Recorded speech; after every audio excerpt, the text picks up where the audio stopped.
Yeah. Reporting live from the 215, you heard? It's Juliana Dine, aka Slow Jams. You can call me whatever, just don't call me sleep. Hey yo, middle finger those who don't respect my life. Raised in the trap, had to hustle up some bread at night just to eat the next day. Now I'm dodging satellites, used to dodge patrol cars. That's an everyday thing. If you ever so hard, big Bugatti dreams with the interior go yard. With the ceiling of a Wraith, I'm wishing on those stars. My youngin' Debo from VA say don't forget him when I make it. I write songs with my right hand, so when I leave, I gotta take him. Parties in the mansion, reminiscing about the basement. Started from the bottom, now we here on some Drake shit, making dreams out of nightmares. In those cases, like Meek Millie, I'm from Philly, screaming holla if you hear me. Lick a shot if you feel me at the ones who want to kill me. And chill don't pay the bills, so how can I be chillin'? Heart of a superhero, judge say I'm super villain. Let me state the facts if you will. I got only two options, go to jail or get killed. I can make a lot of money and my cap could get built. So I gotta keep it moving even when I stand still. Let me state the facts if you will. I got only two options, go to jail or get killed. I can make a lot of money and my cap could get built. So I gotta keep it moving even when I stand still. In the field with my dreams on my J. Cole shit. Sipping cups of the lean, it's hard to stay focused. My open heart's been shut since love's closed it. Constipated attitude, I don't take no shit. From what I seen, it's out of order. All we do, polluting slow to take fathers from sons. Mad black women raising our daughters.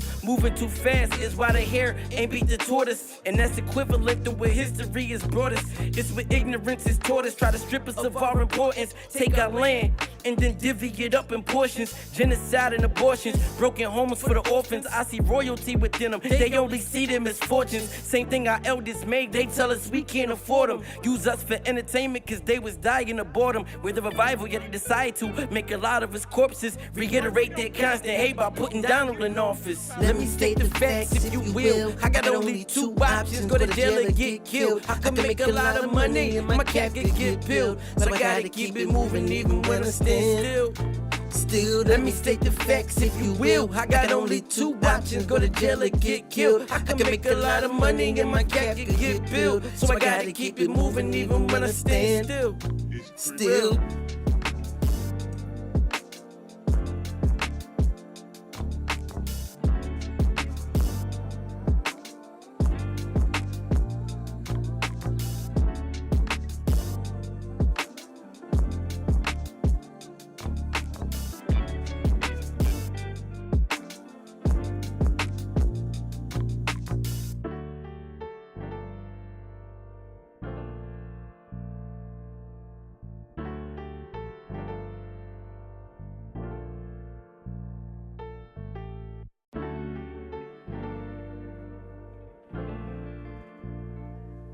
Yeah. Reporting live from the 215, you heard? It's Juliana Dine, aka Slow Jams. You can call me whatever, just don't call me sleep. Hey yo, middle finger those who don't respect my life. Raised in the trap, had to hustle up some bread at night just to eat the next day. Now I'm dodging satellites, used to dodge patrol cars. That's an everyday thing. If you ever so hard, big Bugatti dreams with the interior go yard. With the ceiling of a Wraith, I'm wishing on those stars. My youngin' Debo from VA say don't forget him when I make it. I write songs with my right hand, so when I leave, I gotta take him.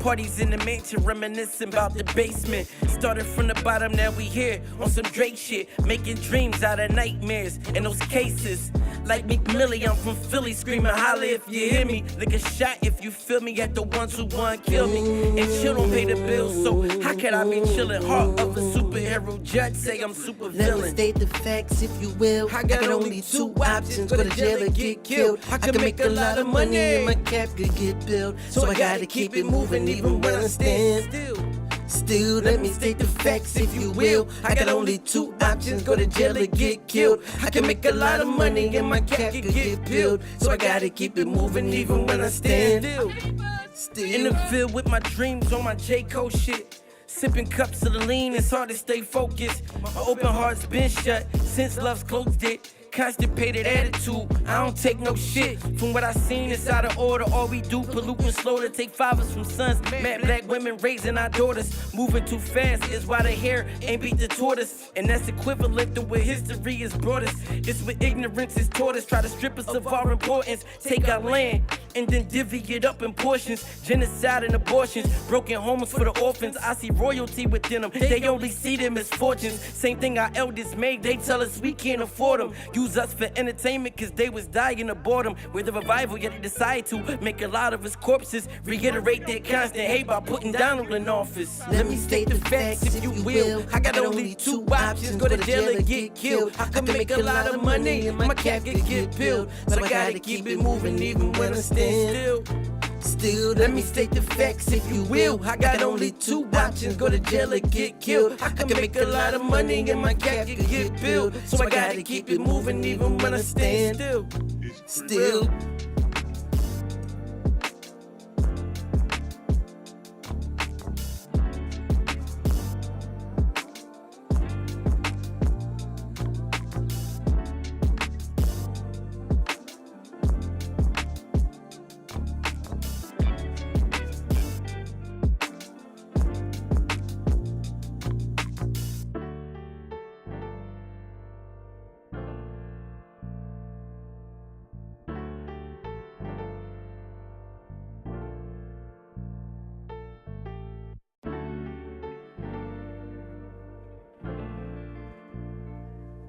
Yeah.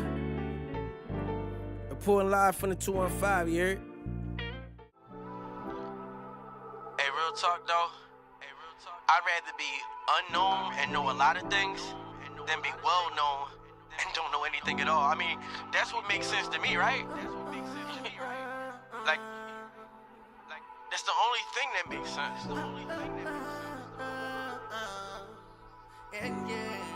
Now mama used to warn me not to act like I know it all. She said home is where the heart is, and the way is where you throw it all. You can love from a distance, show 'em places they don't know it all. From the outside looking in, sometimes it helps not being so involved. Sometimes less is more. Deny the flesh to keep your blessing pure. Just to be accepted isn't what I learned these lessons for. Heal my brothers, heal my sisters so they stress be gone. Be on my own time, pay no mind to what the rest be on. No lights and cameras seen the damage those who couldn't handle it. And the fans who build up artist egos, they be the same ones who dismantle them. No matter how far I take it, I pray to God he keep me far from famous. Cause I'm not searching for no clout, just find my lane and ride it out. I feel like my heart is breaking, cause fame and fortune gon' die out, but I'm gon' always be around if I stay far from famous. So Lord, just keep me far from famous. Now, was I moving at top speed towards death? Or just living too fast to see what's next? Believing life was nothing more than strategic bets placed by the devil and God over my bleeding flesh. This all I got, one shot, and I'ma make it count. Born inside a cold, cruel world, just try and make it out. You wasn't with me on the back blocks when I played my routes. That's when you lost me, but now you seeking all I found. Bring the picture on the mound, let me later, hate me now. See Breezy, take you down. Brick Bird, I break you down. On me bread, shake you down. Give me all I ask for. What you think I'm working on my wrist and my abs for? I can take down a few more licks and I can blast more. Vendetta with the judges, the government, and the task force. This right here was laid in our laps, we didn't ask for it. Take the cards you was dealt to the street and we get trashed for it. Next flip better make me complete, I spend my last on it. Oh, it fell in love with the high, he sucking glass for it. Shorty fell in love with the streets, she selling ass for it. Me, I fell in love with the freedom, I'm down to blast for it. Far I take it, I pray to God he keep me far from famous. Cause I'm not searching for no clout, just find my lane and ride it out. I feel like my heart is breaking, cause fame and fortune gon' die out, but I'm gon' always be around if I stay far from famous. So Lord, just keep me far from famous.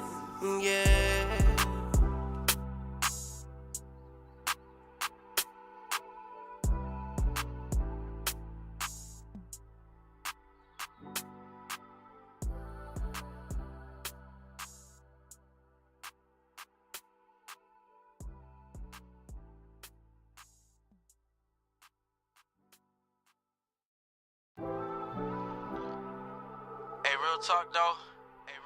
I'd rather be unknown and know a lot of things than be well known and don't know anything at all. I mean, that's what makes sense to me, right? Like, that's the only thing that makes sense. The only thing that makes sense. Now mama used to warn me not to act like I know it all. She said home is where the heart is, and the way is where you throw it all. You can love from a distance, show 'em places they don't know it all. From the outside looking in, sometimes it helps not being so involved. Sometimes less is more. Deny the flesh to keep your blessings pure. Just to be accepted isn't what I learned these lessons for. Heal my brothers, heal my sisters so they stress be gone. Be on my own time, pay no mind to what the rest be on. No lights and cameras, seen it damage those who couldn't handle it. What up, what up, what up, what up, what up? Welcome, everybody, welcome. Almost time to get started. I know a couple minutes off, but hope everybody here.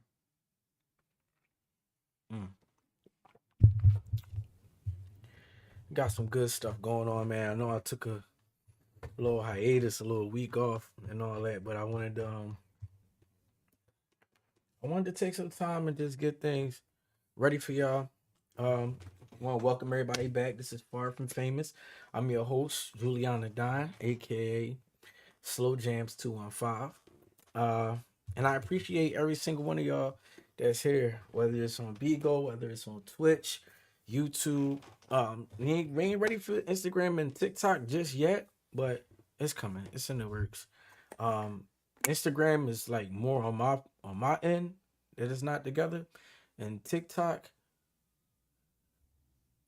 That's another day. I'm gonna wait on TikTok. That's a whole nother conversation. But yeah, I got some. Yeah, but I thank y'all for being here, no doubt. So this week we're gonna do things a little bit differently, and I had some time to think about it. And this is definitely a direction I want to go in. So I feel like I did you guys a disservice by just jumping into. Just jumping into broadcasting and podcasting and stuff like that, and not introducing myself properly.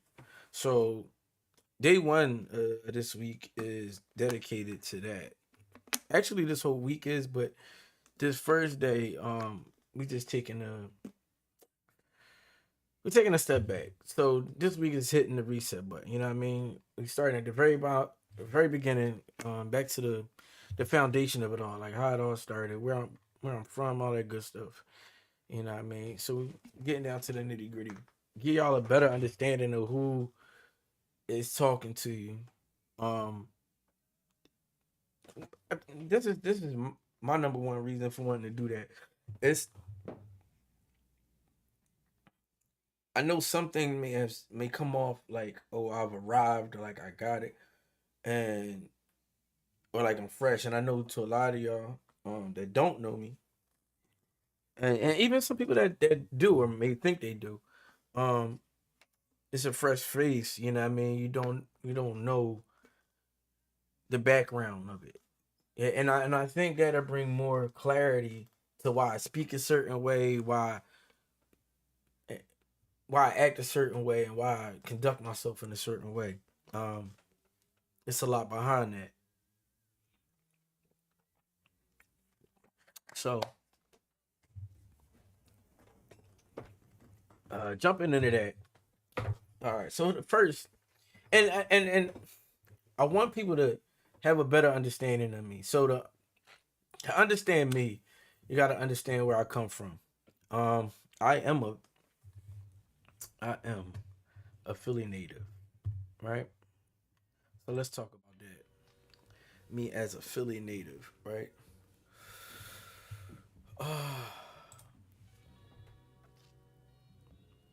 I want to say I'm from North Philly. You know what I mean? Pretty much my background is from my grandfather. If you're going back that far, yeah. But me personally, I say I'm a Philly native. You know, I'm always gonna rep North. I don't want to get geo though. Like, we ain't getting geographical. But I'm always gonna rep North, you know what I mean, from 33rd Street, if you don't know. But I'm from, people say, where you from? I'm from Philly. You know what I mean? When I was born, I believe my mother was living on Stenton and Johnson. If you're from the city, you know that's like uptown. If you're not, then I don't know. You about to get a little history lesson. but but yeah, so like yeah, uptown is more like I don't know. It's not like North Philly that I'm a part of now. It's a little bit. I guess a little bit more high class if you want to say that. I don't know. But anyway, yeah. So I know after that, I know we moved to like Southwest. So I've been all around, and growing up, like me and my mom moved around a lot. Um, but the place to always come back to was North Philly. That's where uh, my great grandmother stayed. That's where it's my grandfather's stomping ground. They had it. Shout out to everybody showing up on Bigo. I see y'all in the chat. I just want to shout them out real quick. But yeah. So that's where I'm from. I'm from Philly, and growing up in Philly, it requires a few things. Like um, you gotta have a certain type of resiliency to live in this city, and like if I use the word tough, you got to be tough. Like that's what I'm referring to. I'm not talking about like you got to be this big bully type person or nothing like that. I'm not talking about that because that right there, I don't recommend for anybody because seeing a lot of people taken out because of that type of behavior. So yeah, but yeah, Philly definitely builds a different type of person. You know what I mean? It's a city of grit and resilience. Um, so let me give you an example. I give you two examples from when I was younger. Like this probably as far back as I can remember. When I was younger, um,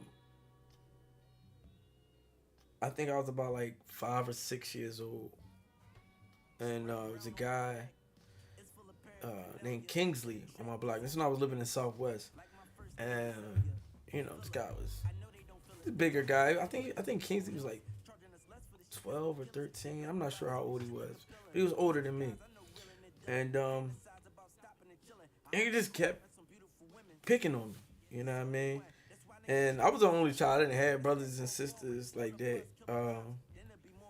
growing up. So that dynamic was a little bit different. So Kingsley, my mom used to send me to the store and back he try to take the money and all that type of stuff. But my mom, my mom, exceptional woman, very exceptional woman. I went crying one day, telling her, you messing with me. I don't know verbatim what I said, but that pretty much was the gist of it. Like, you messing with me. And from what I remember, it wasn't like she didn't coddle me in that moment, and I thank her for that. It was it was shut the door, lock the door. You're not coming in here until you do something about that. And yeah, I had to go do something about that. Kingsley got punched in his face. You know what I mean? With tears in my eyes and everything. But he had to get punched in his face because I had to get back in the house. I was hungry, all type of stuff. But yeah, and I'm sure people from my city, they got similar stories. You know what I mean? Or people that was put in that position as well. Because some people didn't go through that. They didn't have to deal with stuff like that. But for the people that did, they I know y'all definitely relating. Like, yeah, I get that. You know what I mean? And just that lesson alone, um, it gave me some edge. You know what I mean? Uh, I know back then, it was like two sided. So I knew I had to stand up to people and stand up for myself. And but as a younger guy, it just took a lot. It took a lot of weight off of being afraid of people. Um, it built like a boldness in me, and it also let me know like how to approach, you know, situations. I know ain't no crying to my mom about stuff like that. I gotta go handle that. And I'm not saying I don't think like I grasped that concept. You know what I'm saying, right off the back. But I know as time progressed, I definitely realized like, nah, you just gotta. Cause I can still remember like I tell my mom about things, but I can remember another situation where I didn't even know that she did it, but like she went down and said something to some guys on the corner that I used to hang on, and it was that's a whole nother thing. But anyway, um, yeah, that's my city. My city. You had your poppy stores, you had your corner stores. It used to be mom and pop stores when I was younger, and penny candy and stuff like that. Um, a lot of that stuff faded away. It started becoming these poppy stores or just other type of chains and franchises. Um, I ain't gonna lie, I kind of missed the mom and pop joints. It felt different. They knew you. You know what I mean? Yeah. Listen, I ain't got such and such, but I come in here all the time, and it's just a different type of feeling. Even like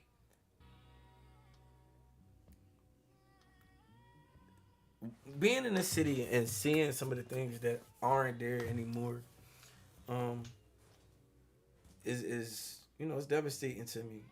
I mean, I won't say devastating. It's different. The cookouts are different. Um, we had the playgrounds that we used to, go to. We could play in. I don't see that no more. But these are the things that grew me. Um, so there was the thing with Kingsley, and another thing about Philly. I can remember like having like being favored by a lot of the like gangsters and drug dealers that was around. You know what I mean? Um, they just sort of had, I don't know if they looked at me like a little brother or just somebody that they probably wanted to groom for later stuff, whatever the case is. But that was always like in the mix. I gotta be honest and transparent with you. A lot of this stuff is it's not the easiest to talk about, but I vow in my life to be, as transparent as possible. Not even as possible, but just to be transparent. Period. Uh, I'm a firm believer that the healing doesn't come without transparency. And not just my own personal healing, but the healing interdependently. Uh, it's going to take as humans, and I know I'm getting a little bit off of like what I'm talking about, but it all it all it all is going to let you know like the type of person I am. So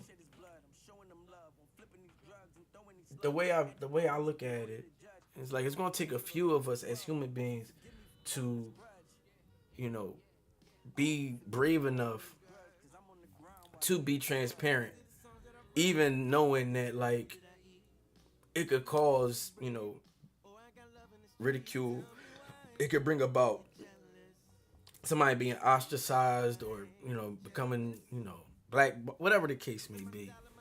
Uh, so and like just having yourself out there and being vulnerable like that is a big step. So I know it's essential for us to move on for our advancement as a human race. It's definitely essential. So uh yeah, I'm a first partaker. I want to I want to be, and I tell people to be that way all the time. It's just healthy. But shout out to Laura. Um,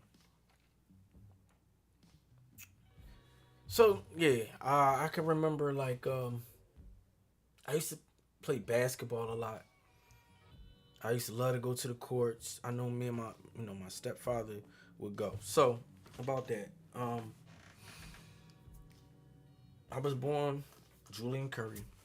Uh, my father left my mother the day that I was born.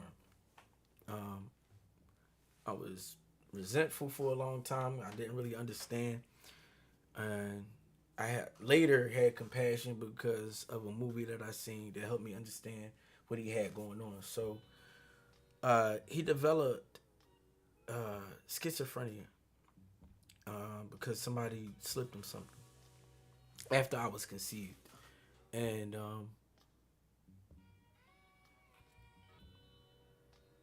yeah, it was all type of stuff that I battled with as a child. Dealing with that and people knowing that, I remember one lady trying to imply like that it was passed down to me because she didn't know the whole story. Of course, my mom went ballistic. Yeah, she wasn't having it. Um, but no, that wasn't the case at all. So my dad, not my biological, but my dad, who I call my dad, was Richard, and I remember he used to take me, to the playground down there, right off of 53rd Street. I don't know the exact street, but it's right down there in Southwest. But right for 53rd and Wheeler, and I used to play ball there, and all throughout life, I just played basketball and football. I used to love watching it. Um, yeah, big in the sports, very athletic the whole way through. So I also I grew up in the church. My grandfather was a pastor on my mom's side. So and my grandmother on my biological father's side was like some type like a bishop or something like that. And yeah, that's that's some of my origin. How I started out, I can remember riding in the car and listening to if I'm remembering correctly, Richard had a Cadillac, and I used to ride with him on there. They had like so that that piece in between like where the driver's seat and the passenger seat, so that little hand, the armrest. I used to sit right there, because for the longest I had like this obsession with driving. Like I love, even to the day, like that's one of my favorite things to do. I love driving. You know what I mean? Um, and I just love the feeling of the freeness. Even if I wasn't sitting right there, like I would want to sit like on a on the on the arm of the door and just feel the breeze. Sometimes I put my hand out there because I like the way that feel. Um, it just gave me a sense of freedom, and that's always been important to me. I never like being somebody uh, that was told what to do by everybody, and I never liked the fact. And this is something I dealt with for a long time, and I don't even know if people that know me know this, but like I always felt as if people had like this condescending tone, like they got something. And I don't know if you guys ever heard somebody say, "Oh, you'll get it when you get older." Like I can remember that being said to me, and I understood what they were saying, like right then and there. Like I didn't have to wait to get older. Like I really like I got the point then. But the fact that like the fact that they said that, it was it never sat well with me, you know. But it's almost like underestimated without even investigating. Like you didn't even take the time out to know what I knew. You just assumed and you categorized and you put everybody in a box. And that's one thing I never try to do. But yeah, back to the city. In Philly, like it used to be more free. Like we could run around and play and stuff like that. I remember being out just having fun. Of course, you know, you had the street light thing when I was younger. But as I got older, you know, of course, me being me, I'm out and about. But growing up in Philly, it taught me a few things quickly. Like you gotta be smart. That's one. You gotta be smart living in the city, cause there's always somebody that's waiting to get out on you. There's always somebody waiting to get out. There's a lot of tricks. There's a lot of so. All right, speaking to that, right? I remember, and I'm jumping ahead a little bit. I'm a backtrack though. It was this guy. I used to ride my bikes when I was living with my cousins and my aunt Shirley. Shout out to them. And I was only allowed to go to the end of the block. This is when we were living on Olive Street. So I was only allowed to go to the end of the block and come back down. So something happened to the bike. I think like the chain came off or something like that. And I asked this guy to help me, you know, can you help, you know? He said, I got it. All right. So he put the chain back on. And then he said, I'm gonna test it out for you, make sure it don't fall off. I'm like, oh, I'm all dumb and young. Oh, okay, cool. I'm sitting there watching, waiting for him to turn back around. He never turned back around. Never turned back around. And it wasn't even my bike. I think it was my older cousin bike, if I remember right. And I know she was like hot with me. Like, why you? Everybody was probably hot with me. Oh God. Yeah, but yeah, you gotta be smart living in the city, and like I said before, you gotta be tough. You gotta be resilient. You gotta have tough skin. Like my mom was really the one that always said like, yo, you know, you too sensitive. You know, you gotta have tougher skin. And didn't really agree with her at the time. And in some cases, I'm glad for like discernment, because being in the profession that I'm in, like I make music, and you know I'm creative. So in those, being sensitive can actually be an asset. But when you dealing with people from Philly or other people that like, you know, people just be having fun, they just cracking jokes or whatever like that. You gotta have tough skin. Even in another situation, things might not always go your way. You might be working somewhere and you believe a position is, you know, supposed to be yours. You work the hardest. You're the one that's qualified for it, and you don't get it. You gotta have thick skin to deal with that type of stuff. So I thank you for that. And yeah, so like I was saying, you gotta be tough. You know what I'm saying? In that sense, mentally tough, not all that. That's weird actually. But outside of that, outside of those two things, you also you.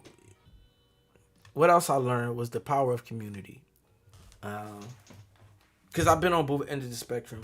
I've been somebody that has had a lot of support, and then somebody that hasn't had a lot of support. You know what I mean? So I've been on both ends of the spectrum, so I know like how important it is to have a support system and a proper one. You know what I mean? Because people can, be trying to have your back and then they not be knowledgeable, or, you know, their intentions are good, but it's just not adequate or efficient, I should say. But yeah, that growing up there and that type of energy, that Philly energy, that underdog type of, making something out of nothing. That's me. That's like, I just always had to go get it. Like I've been working jobs since I was like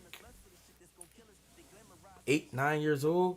I can remember like cooking for myself at 8, 9 years old, and my uncle, he was a subcontractor for a lot of companies, Philadelphia Inquirer, Wade Cable. I think even I want to say Clear. Man, that might not have, maybe not Clear, but a couple other companies. Anyway, I used to do door to door, paper routes, all type of stuff. Making sure that I was getting to it. I wanted to help out.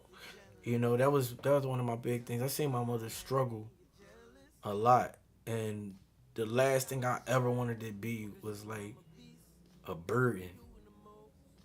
And I just wanted to see like, I wanted her to stop having to struggle so much and work so much.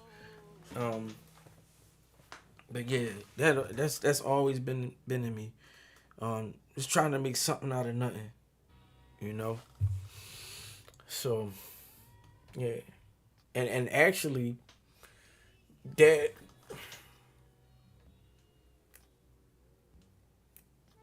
that's actually where like the music found me at, and my mother working so much. One of the ways, because like I said, I was singing in church, on a choir. I think I had my first solo when I was like 3, 4 years old. And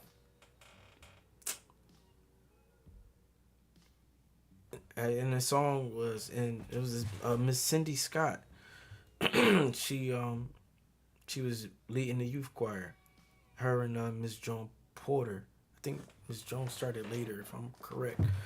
But I'm looking for my Jesus.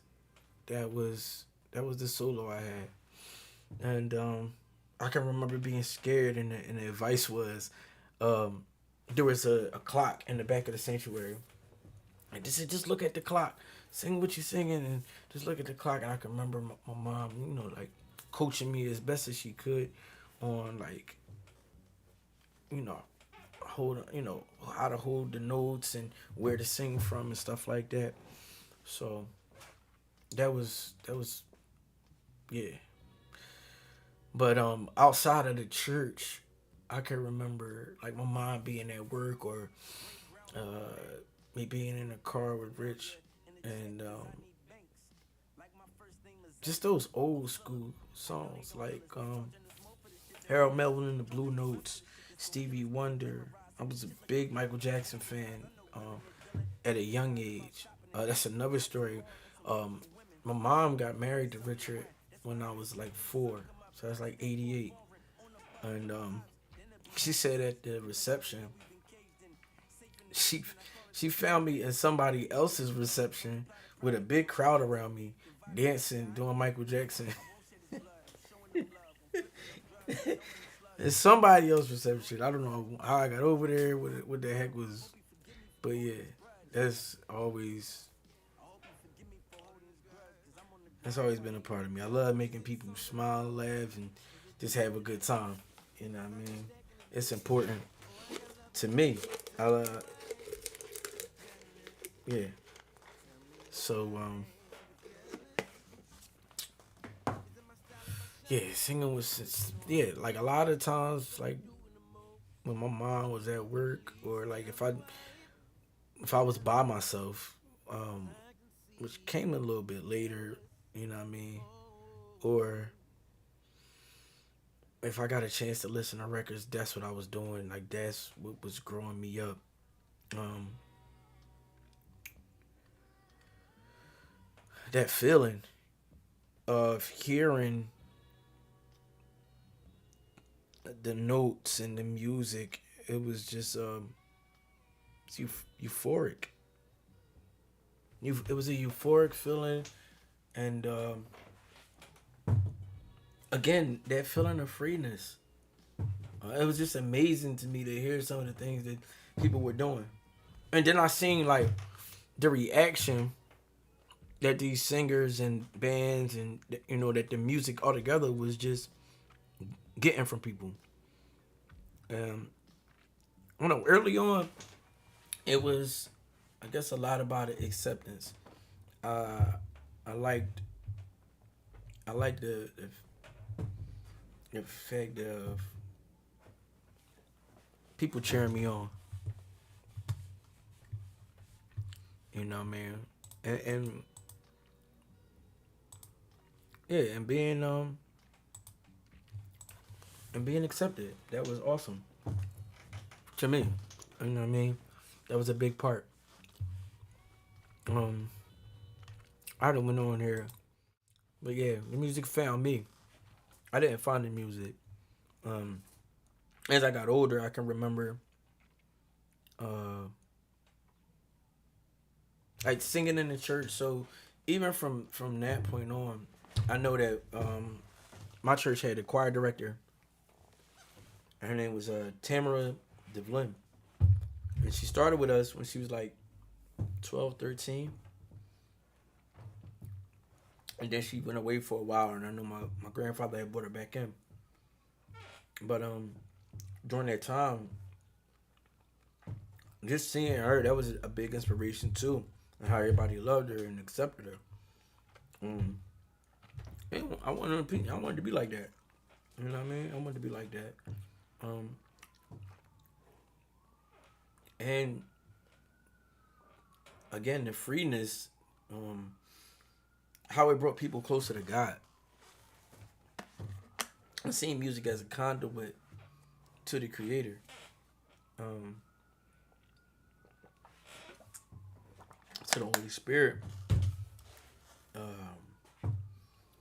Yeah. It was awesome. It was an awesome thing. And even like being in the church, I can remember, and like even in school too. I remember singing in school. When I was going to Cassidy, I think I sung at graduation, or I was supposed to. I'm not sure, but that was like 5th grade. And even outside of that, I know I used to sing after church. So it came to the point like I'm so into what was going on during the service. After everybody leave, I'm still in there tinkering. I'm playing the keys. I started off playing the drums in the church. After like I was singing in the choir, so it went from singing in the choir to playing the drums and singing, and playing the drums, singing, and playing piano. Never really like playing piano specifically for the choir, but playing to myself. That was like the first time I recorded. Outside of like using a karaoke machine at the house, but like doing live recordings and stuff like that came from Sweet Union. And like even studio recording. I remember a guy named Mr. Corbin that was a member of the church. he had brought like this equipment. He brought a mixing board over to the house. This was like later on in my life, but he brought a mixing board over. But even before that, I had recorded in the studio. I had, like I said, made little mixtapes and stuff like that. But I remember Corbin coming because it was just like, whoa, like I actually, like, he sat me down and he was trying to tell me things. And of course, like I'm younger, my mind, I liked it, but I didn't really understand the significance of it, and I was trying to, be into those things, but like, I had infatuation with the streets. I liked guns. And I was doing other things to, try to be accepted. I had already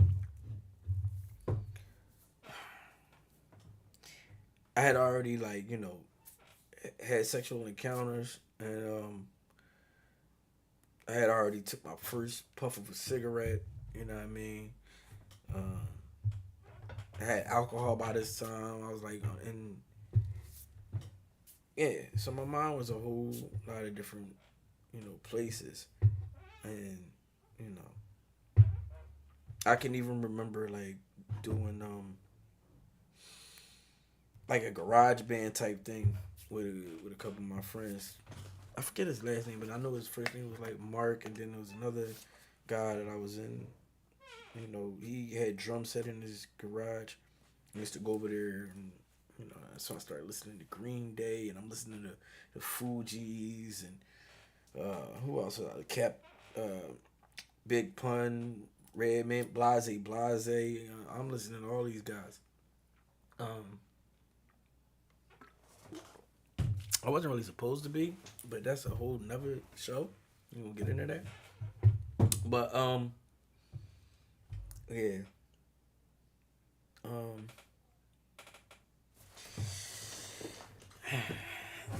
I had a bad problem when I was coming up, and I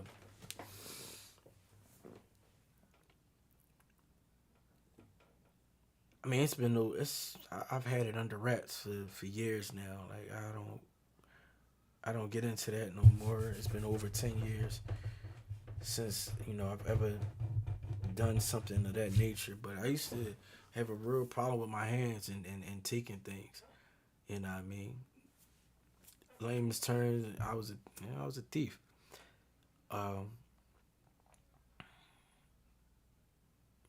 And it was wild. Like, going through that was different. It put me in a whole different frame of mind. It felt horrible, in some circumstances. But I can remember, like, just not wanting to see my mom struggle, and not wanting to be the butt of everybody's jokes. And that was the main, some of the main, and then, and like I said, like, I wanted to be accepted a lot, so that's what drove those actions. In no way, shape, or form am I trying to justify any of that stuff. Like I said, I'm just being transparent and trying to bring y'all closer to, like, who I am, where I come from, and why I am the way I am today. But yeah. So where was I? All right, so I talked about that. Recording and how the music found me. I just loved it. It made me feel. How did it make me feel? It made me feel different. It made me feel like this is the one thing that made me special. The way people reacted to my voice was just like, oh my God, you sound, and I don't know, it made me smile. And it made me want to, like, keep doing it. So I did. I like to mimic and rehearse and sing with people. I remember I had a DJ when I was younger. My best friend, his name was Jeffrey. His brother had his own like DJ setup. So this is same. It's around like the same time.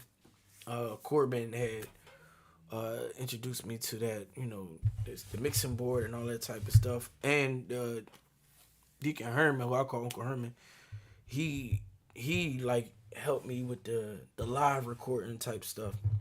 You know, he was teaching me that. And he seen I had an interest in like doing a live recording outside of a church service. So like he was trying to teach me like how to do it correctly after church. Like, you know what I mean, how to use things, different hardware and stuff like that for sound recording. Yeah. That was the bulk of that. But like I remember like the first time hearing my voice through a microphone and and hearing it back, and it was like it was magical to me. You know, I could sing with myself, and for the longest time I had it was this thing in my voice, right?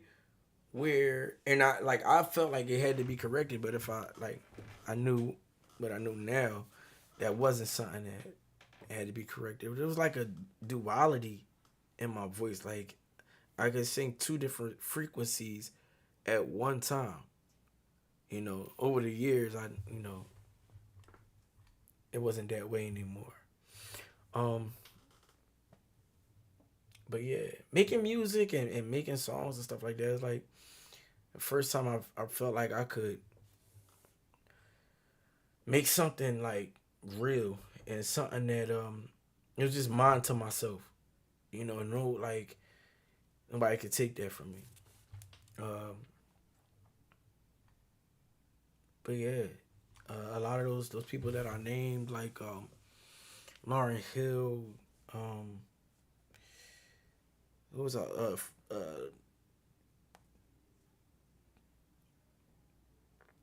Lauryn Hill, Michael Jackson, of course, Jay-Z, all these people, Nas, they made me want to be like, I want to do that. Like that's what I want to do. You know what I mean? It was just the love of it. And then like I have like ciphers. I was in groups too. I was in singing groups, rap groups. And you know, me and friends, we smoke our weed and be freestyling, you know what I mean, whether it was singing or rapping, you know what I mean? And yeah. So as I got older, I got more serious about my craft. And I started to develop my own identity as an artist. I had a few names. I remember I was Real Reese when I was with this group named Contagious. They used to call me, what else they used to call me? Slim. R&B, they call me.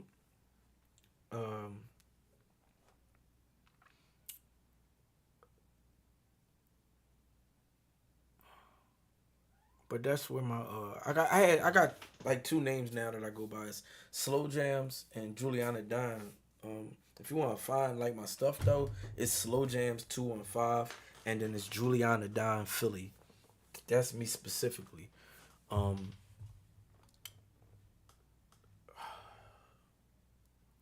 Slow Jams on one hand, like that's the singer, the R&B side of me. The part that's all about like emotion and storytelling and connecting with people on a deeper level. And that's the pseudonym I'm using for my upcoming album called Live in Love. That's expected February next year. So look out for that. And then Juliana Don.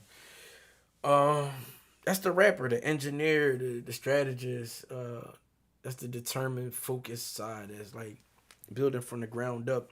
And it actually came from, of course, my first name is Julian. But I remember I was working on my first mixtape, Fly Lil Youngin, F.L.Y, right? I was working on it with a producer out in Darby, PA, named 007. And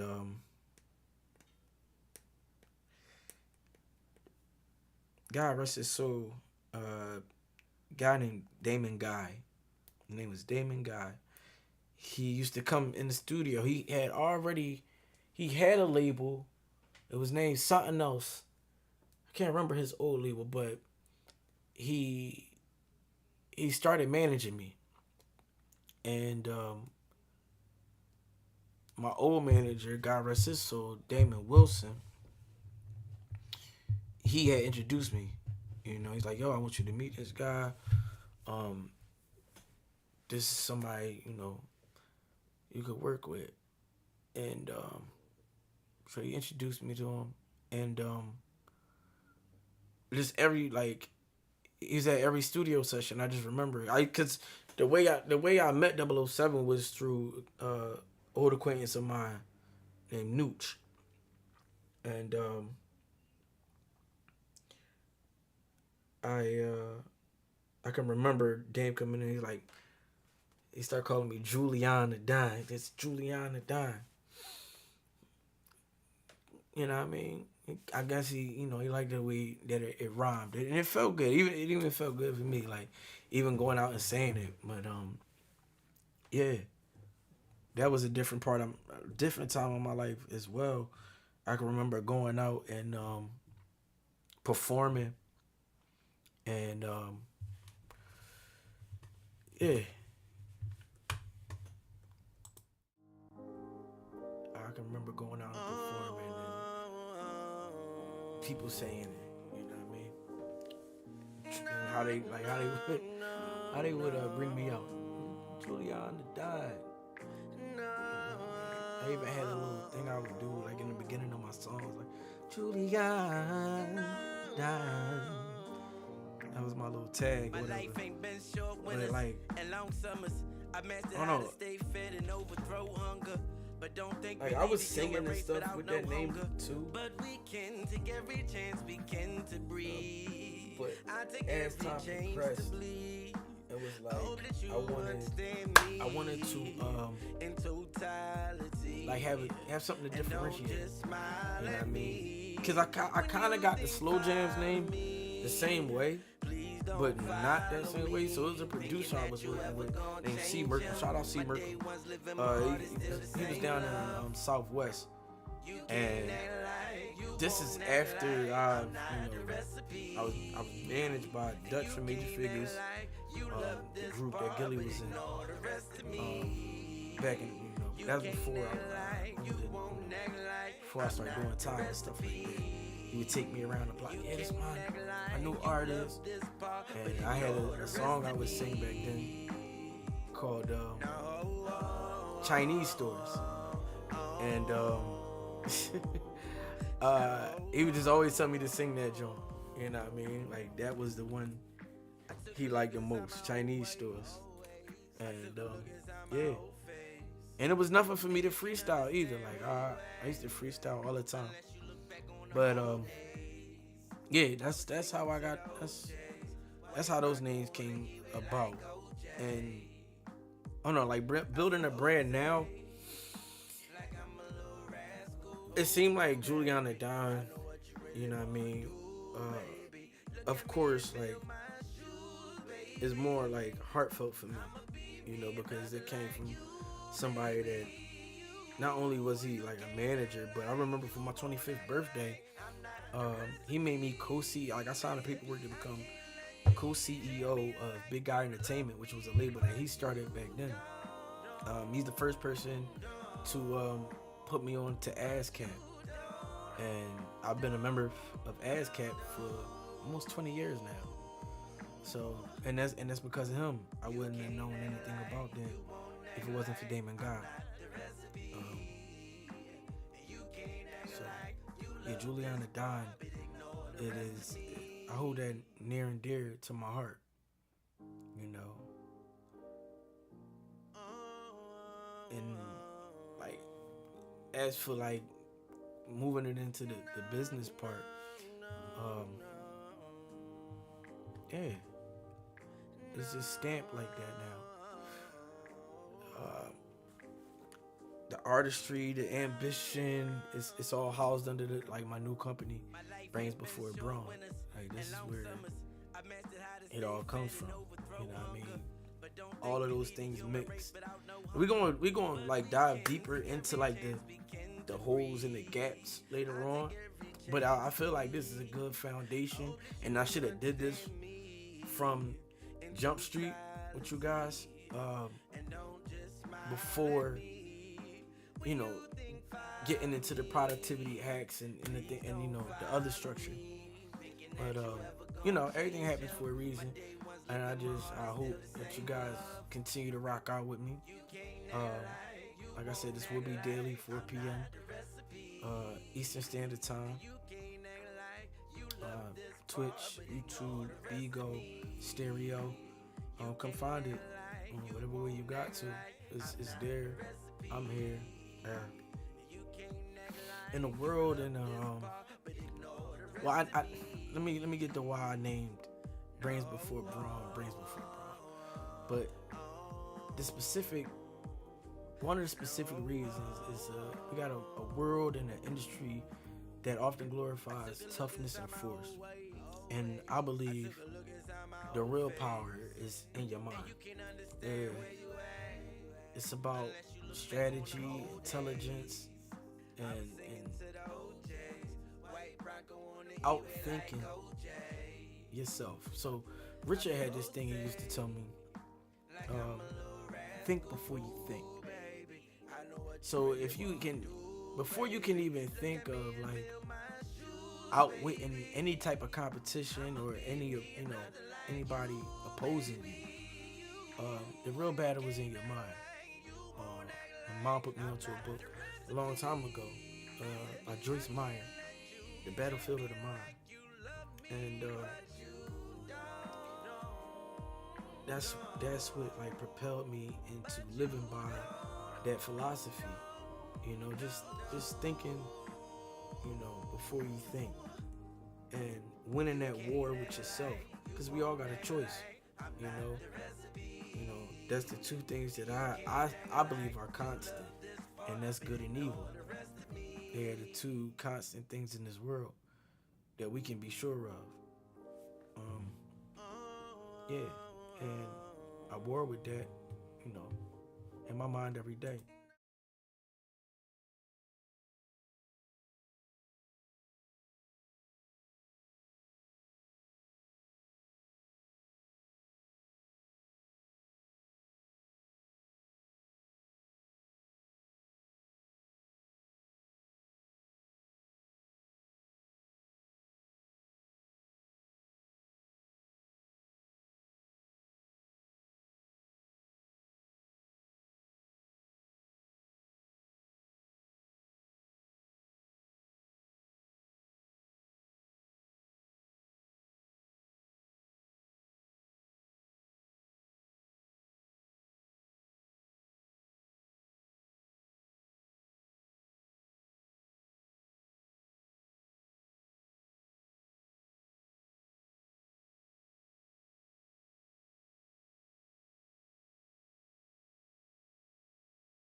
So yeah, I don't know if that all got through to y'all, but anyway, like I said, I just want to appreciate everybody for coming and letting me share my story.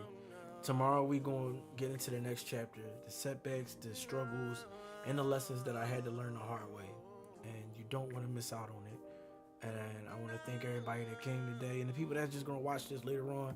I hope it brings you closer to who I am, and it compels you to want to see the rest of what's going on with Far From Famous. And you know, also you're intrigued and want to hear the music as well. You can do that. Like I said, if you follow the channels or you come here, I could definitely tell you how to hear the music, when new music is coming out and all that. I'm even performing on here, so look out for that as well. And like I said, I want to thank y'all for being here, and much love. Hey, real talk though. I'd rather be unknown and know a lot of things than be well known and don't know anything at all. I mean, that's what makes sense to me, right? Like that's the only thing that makes sense.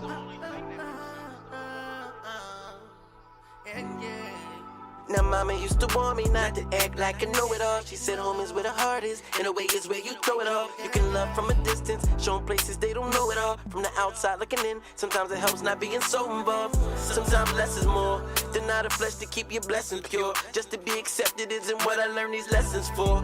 Heal my brothers, heal my sisters so they stress be gone. Be on my own time, pay no mind to what the rest be on. No lights and cameras seen it damage those who couldn't handle it. And the fans who build up artists' egos, they be the same ones who dismantle them. No matter how far I take it, I pray to God he keep me far from famous. Cause I'm not searching for no clout, just find my lane around it out. I feel like my heart is breaking, cause fame and fortune gon' die out, but I'm gon' always be around if I stay far from famous. So Lord, just keep me far from famous. Now, was I moving at top speed towards death, or just living too fast to see what's next? Believing life was nothing more than strategic bets placed by the devil and God over my bleeding flesh. This all I got, one shot, and I'ma make it count. Born inside a cold, cruel world, just try and make it out. You wasn't with me on the back blocks when I played my routes. That's when you lost me, but now you seeking all I found. Bring the picture on the mound, love me later, hate me now. See Breezy take you down, Brick Bird, I break you down. On me bread, shake you down, give me all I ask for. What you think I'm working on my wrist and my abs for? I can take down a few more licks, and I can blast more. Vendetta with the judges, the government.